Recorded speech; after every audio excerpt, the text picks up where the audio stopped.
നിധിയേട്ടാ, നമുക്കൊരു ഗെയിം കളിക്കാം. എന്ത് ഗെയിം? നിങ്ങൾ 3 പെണ്ണുങ്ങളുടെ പേര് എഴുതുക, ഞാൻ 3 ആണുങ്ങളുടെ പേര് എഴുതും.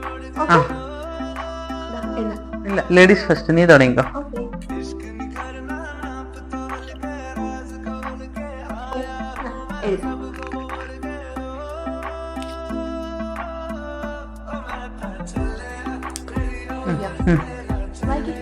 അല്ല, ലേഡീസ് ഫസ്റ്റ്. നീ തന്നെ വായിച്ചോ.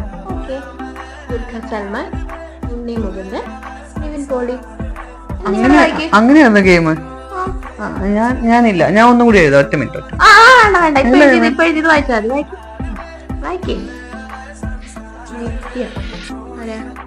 നിന്റെ പഴയ ക്ലാസ്മേറ്റ് ഫാത്തിമ, എന്റെ ഓഫീസിലെ കൊളീഗ്. നിങ്ങളന്ന് റെസ്റ്റോറന്റിൽ കാണാൻ പരിചയപ്പെട്ടില്ലേ? അവള്. മതസൗഹാർദ്ദാണല്ലോ.